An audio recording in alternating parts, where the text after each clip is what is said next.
Today we will learn Russian from Sex and the City and one character in particular, Alexander Petrovsky.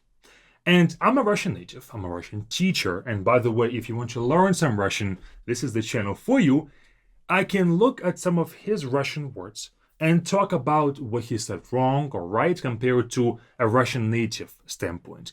And also we'll talk about some cultural differences between him and Carrie, right? They have a bit of a romance, but they kind of clash a little bit with their cultural differences. Not necessarily character differences, but cultural differences. Let's play it now. I'll be cutting it a little bit to avoid some copyright strikes from the show, so we can learn something from this and also keep it educational.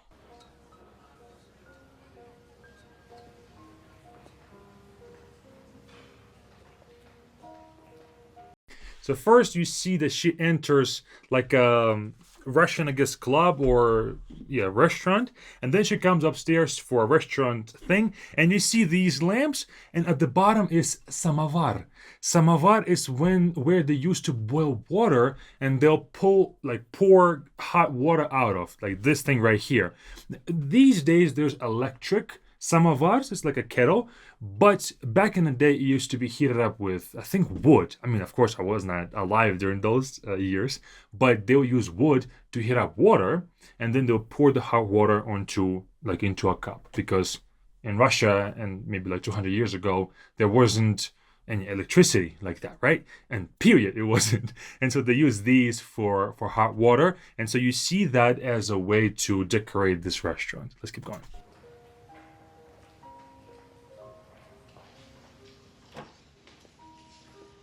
Good evening. Don't you mean good morning? You look lovely. Oh, I'm just wearing my pajamas. So, what's all this? Potatoes with little dill, herring, beet salad, more red, veal and aspic. Okay, those are the typical Russian dishes. First, let me show some visuals here. First, he said potatoes with a little dill, which is kartoshka с укропом in Russian. So we have this dish to be like a very common dish is because we grow these things in our backyards.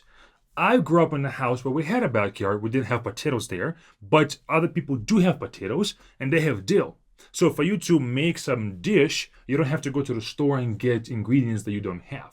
This is probably like an old tradition where people only would eat things that they would grow. So this is a very common but modest dish in Russia, which is potatoes with dill, kartoshka с укропом.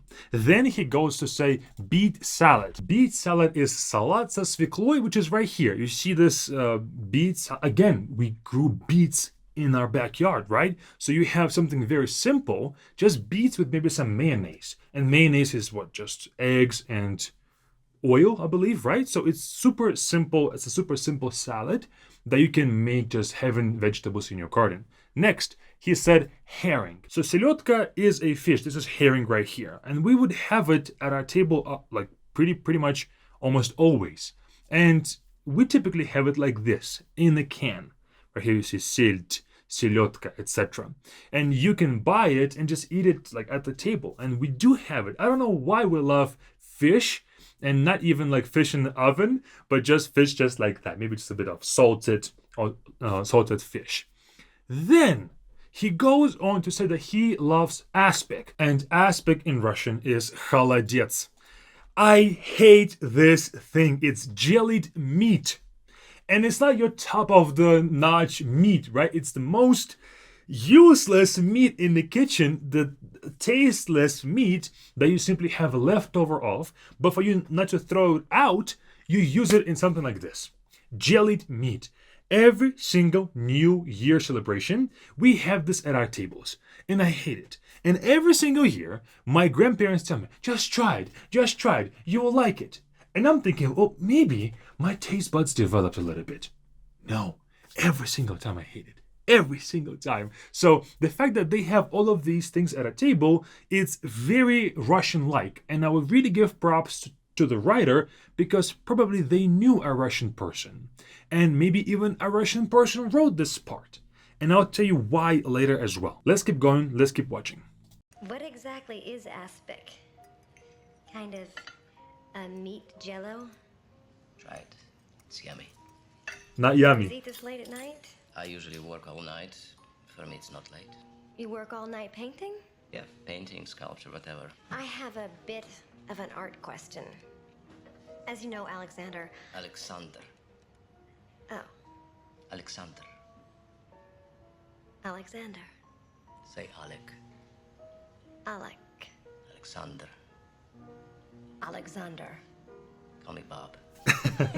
So this scene is very, very close to me. My name is, in English, Fedor. But my real name is Fyodor. When I came to the US, I realized that nobody can say Fyodor. I would say, hi, my name is Fyodor. Fyodor?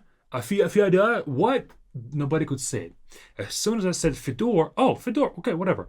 Because we have a word fedora with the A at the end, no A, and it's Fedor. And so he says his name is Alexander. Alexander, the only difference between Alexander English and Alexander Russian is that Alexander, this gze, Alexander. In Russian it's Xander. So it's first is the first letter gze, so g versus k, gze and ksa. You only have to change that. You just say Alexander, but instead of saying gze part, you say ksa, K-S-A, K-S-A almost. Alexander. And of course, in English we say Alexander because we don't roll our R's in English, in American English. But in Russian we do. So it's Alexander. And this later part, ndr, 3 consonants in a row, can be extremely difficult to pronounce. Of course, a lot of names become Americanized or Anglicized, Englishified, but Alexander is one of those easier ones compared to, let's say, Fyodor. Try to say Fyodor and see if you can get it right.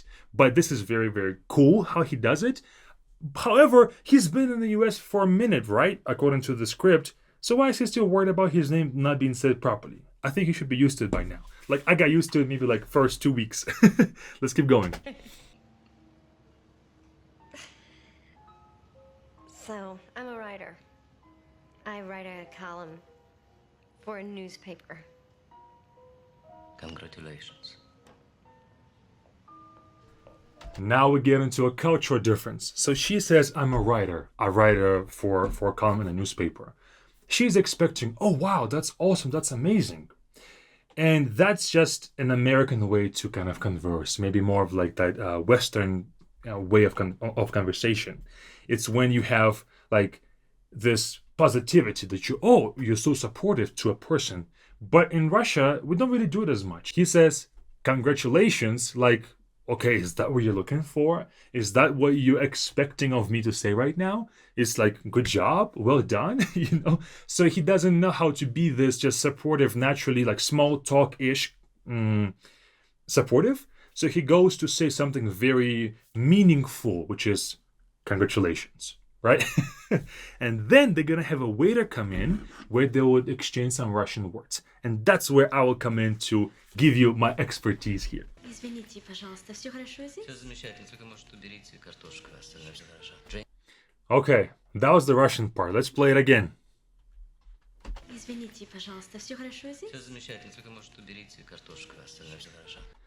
Compare their two Russian languages, right? The waiter and him.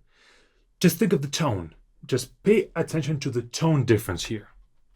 Извините, пожалуйста, все хорошо здесь? Все замечательно, только, может, уберите картошку, остальное все хорошо. Okay, the difference is she is full American accent. I'm not sure if she is a Russian, just an American learned Russian words, or she really has some Russian background, or she's just been dubbed by somebody else. But let's bring this phrase right here. Извините, все хорошо здесь. That's what she said. When the waiter comes to them and says, excuse me, is everything all right here? First and foremost, this is not really how you would say, how you would make a sentence in Russian. This is simply an English sentence translated into Russian because it translates word to word. Excuse me, is everything all right here? This здесь, and we don't really say, is everything all right here? It's mostly just going to be, все хорошо, is everything good? So здесь part would be left out. Secondly, her accent. And if you're a Russian learner as well, you can work on this if you have a bit of an American accent, and I'll tell you why that's important and what you can change. First and foremost, in American English, we tend to highlight the ends. Highlight the ends all the time, like this. And that's a very natural way of making a sentence. In Russian, it's the opposite. We tend to drop the ends, like this, like this. So she says, извините. So she puts the stress on the те. Not even the stress, but the accent, right? A little bit of attention. Извините. Все хорошо здесь? So she puts the more of that tone going up toward the end. Извините. Все хорошо здесь? Let's see it now. Извините, пожалуйста, все хорошо здесь? А вместо того, пожалуйста. Извините, пожалуйста. Извините, пожалуйста, все хорошо здесь?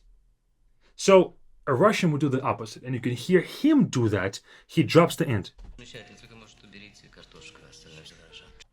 So he's more monotone and then drops the end. So, bringing back her sentence right here. Извините, пожалуйста, все хорошо здесь? A Russian would say, извините, пожалуйста, все хорошо здесь?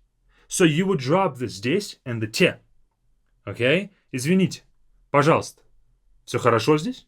So the later syllables of each word get dropped all the time.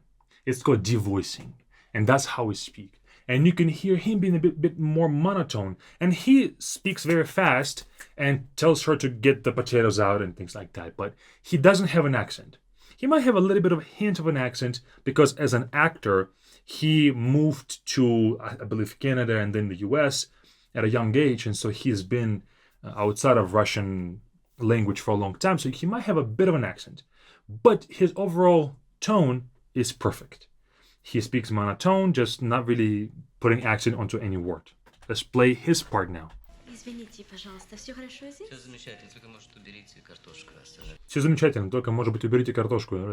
So he doesn't really put a lot of stress on his words, which is good, which is how a Russian would say this. And that is all for this scene. What did we learn? Russians don't put stress on the end, we drop the end. And so if you want to sound more like a Russian native, then drop the ends as well. So you will fit in a bit easier, or it's going to be more natural to have a conversation with you, because a Russian wouldn't know what's wrong. A Russian person wouldn't immediately identify your accent, right? But it's going to feel odd. So if you want to work on the accent, work on dropping the ends. Dropping the ends. Dropping the ends. That's very natural for Russian language. Moving on to the second scene, where he talks to a taxi driver. And that scene is incredible, and it's funny in just the subtle things. Let's play it now. This was number one.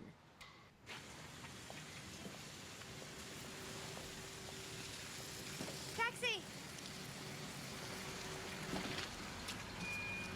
Where do you go? Where do you wanna go? Говорить по-русски, да? По-русски обязательно. Запаркуйтесь на пару минут, я попрощаюсь. Ну, начинается пару минут. Только пару минут. Ну, пару минут, счетчик тикает, тикает. Ты же знаешь, как Знаю. уже у бордюра. Okay, wonderful conversation. So let's break it down first.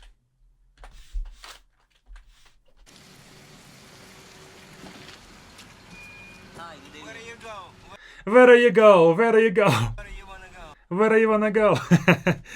Говорить по-русски, да? Говорить по-русски, да? So, again, very monotone. Говорите по-русски, да? Now, no, говорите по-русски, да? Straight, voice the same. Говорите по-русски, да? По-русски обязательно. По-русски обязательно. Of course, in Russian, of course, 100%. Запаркуйтесь на пару минут, Запаркуйтесь на пару минут. Park for a few minutes. я попрощаюсь. Я попрощаюсь. I will say goodbye. And then he, of course, starts to bargain with him. Начинается пару минут. Ну, начинается пару минут. Oh, there it goes, a couple of minutes. Ну, пару минут, счетчик тикает. Ну, пару минут, счетчик тикает, тикает. Well, a few minutes, and the meter is ticking and ticking, meaning adding more and more money. Тикает. Ты же знаешь, как Ты же знаешь как, you know how this... Знаю. Знаю. And then he says, of course I know. Ну, пару минут, счетчик тикает, тикает. Ты же знаешь, как Знаю. уже у бордюра. Уже у бордюра. I'm already at the side of the road. So he just wanted to bargain with him and ask him for extra money, right? So, well, there it begins. So he will never tell you directly, right? Give me money and I'll wait for you. because his meter is ticking and ticking and ticking. He says, well, there it begins, a couple of minutes. Of course, you know how this is and this and that. Tries just to simply say kind of no, but still leave room for the guy to give him money. And so he does give him money. And he says, уже у бордюра. I love this phrase. Пару минут, счетчик тикает, тикает. Ты же знаешь, как... Знаю, знаю. Уже у бордюра. Уже у бордюра. I'm already at the side of the road. So he, as soon as he gets the money, he's already done deal. This is very true of a lot of Russian taxi drivers. I'm not sure about the States. I didn't really experience it in the States. In Russia back in the day, maybe when this was recorded, that was 100% true. Give them a little bit of money and they will do everything that you tell them. But if you don't give them money, they are afraid that you're gonna scam them and say, wait for a couple of minutes, and then he's waiting for you, and then you leave. And then he's just there wasting time. So now this scene is incredible. And I love to see this writing in American TV shows, American movies, where they have authentic Russian people playing Russian parts. Now, this is not true for the whole of the Hollywood. Of course, as we know, the different mafia talk like this and everything. So if you want me to break down some of the other shows, other scenes, maybe from this show as well, leave it in the comments.